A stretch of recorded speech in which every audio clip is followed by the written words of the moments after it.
pasti bersyukur. Ya, kita harus bersyukur kepada Tuhan dan berterima kasih kepada seluruh pejabat yang kemudian menilai saya untuk layak menjadi sekda. Ini kepercayaan yang luar biasa, Pak Bupati, kemudian Ngarso Dalem, kemudian yang lain dari Pansel, kemudian saya dinobatkan atau diamanai untuk ini kepercayaan, amanah. Tetapi kepercayaan itu ya implikasinya menjadi beban berat bagi saya tentu untuk mengemban amanah atau mengaktualisasikan amanah itu supaya berhasil sesuai dengan ekspektasi yang pemberi amanah. Yang paling bahaya kan ekspektasinya meleset.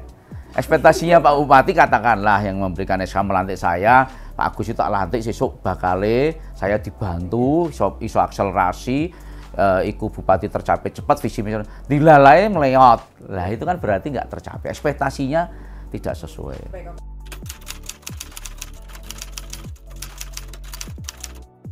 Sekda itu tugasnya salah satunya yang utama adalah mengordinir para kepala OPD atau OPD-UPD untuk membantu Bupati menyelesaikan atau mencapai tujuan berupa visi misi Bupati yang diimplementasikan dalam indikator kinerja utama.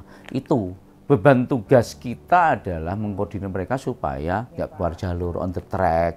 Dan yang paling penting tidak sekedar on the track tapi nek kudune rampung sedina le rampung rong sasi ya kuwi jenenge nggak benar. Tapi on the track tapi ada akselerasi pencapaian. Karena Pak Bupati juga mengamanahkan kepada kita semua waktu itu beberapa waktu yang lalu, Salatiga, kita harus melakukan lompatan-lompatan, melakukan perubahan-perubahan yang berupa lompatan. Berarti harus ada program-program unggulan, ada program-program khusus fokus dari semua OPD yang kemudian harus dilakukan. Nah, bagaimana caranya? Kita harus melakukan perubahan mindset, perubahan grand design di tahun 2024 terutama, karena ini 2022 di jalan, berarti 2024 harus kita rubah.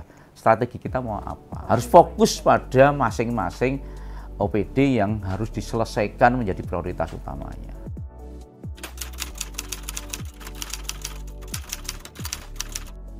Kita punya PR kemiskinan ekstrem. Pak Bupati cuma menarahkan selesaikan, kalau sebenarnya itu harus selesai. Kemudian 27.000 absolut, kemudian sekarang sudah 22.000. Nah, ini juga tadi barusan kita bahas, itu harus segera diselesaikan. Utamanya di situ. Yang kedua, tentu peningkatan ekonomi. Ekonomi harus meningkat karena semua nggak bisa apa-apa kalau kemudian ekonomi kita tidak semakin baik. Tetapi peningkatan ekonomi jangan lupa bahwa peningkatan ekonomi harus diiringi dengan Gini rasio yang baik. Jangan kemudian yang kaya makin kaya, yang miskin makin miskin. Makanya yang miskin dientaskan, kemudian rata-rata peningkatan ekonomi kemudian ditingkatkan dengan pemberdayaan UKM, UMKM dan seterusnya supaya rata. Kenapa di situ? Karena supaya rata, supaya ekonomi yang meningkat tetapi dengan Gini rasio yang semakin kecil. Makanya kan visi Pak Bupati kan harmonis, sejahtera dan berkeadilan. Ada unsur berkeadilan. Jadi Gini rasio sebagai indikator itu juga harus kita jaga. Dan kata kuncinya yaitu kenapa visinya harmonis dulu, karena dengan harmonis itu semua lebih mudah dicapai. Bukan sejahtera dulu. Kalau mau pengen sejahtera ya harmonis dulu. Ya banyak masalah yang harus diselesaikan. Kemiskinan, infrastruktur juga banyak yang harus kita mantapkan, jalan kabupaten, kemudian perumahan dan seterusnya. Kemudian derajat kesehatan juga ada beberapa yang harus kita tingkatkan. Kematian ibu kemarin juga meskipun sudah turun tapi kan itu masih jauh dari ekspektasi kita. Kemudian terkait dengan yang lain lah, pendidikan kita juga harus tingkatkan. Jadi banyak hal itu. Tadi tantangannya adalah bagaimana, makanya ini kita harus merubah mekanisme kerja birokrasi. Sejalan dengan sekarang pemerintah pusat juga melakukan reformasi birokrasi, salah satunya dengan restrukturisasi organisasi, merestrukturisasi dan juga merubah sistem organisasi yang tadinya birokrat menjadi fungsional. Ini tadi juga kita bahas. Nah, ini kan juga harus segera kita desain. Subkor sudah nggak ada. Semua tinggal sampai eselon 3, bahkan ada yang eselon 2 langsung fungsional. Ini kan kerja berat. Ini merubah mindset birokrasi. Ini diringkes dan lebih lincah.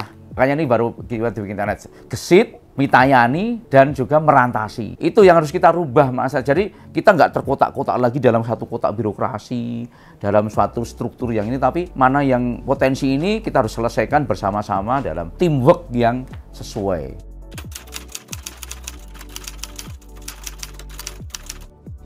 Harus siap kerja keras, lalu profesional. Kita itu ASN, kata kuncinya adalah profesional. Yang ASN yang sekarang dengan tagline berakhlak, itu kata kuncinya. Apapun tidak bisa, karena kita harus kerja dalam satu sistem dan kita harus profesional. Jadi kalau sudah profesional, ASN profesional itu semua dalam garisnya. Semua pasti bisa kita selesaikan lah, kita aktualisasikan. Tidak terombang-ambing dalam dunia apapun, baik politik maupun situasi yang lain, lingkungan yang lain, ombang-ambing itu tidak. Karena kata kunci profesional. Kita ASN, kita birokrat, ya garisnya di situ. Nggak penting bagi saya sertifikat ISO, tapi layanan sehari-hari sesuai dengan standar ISO itu.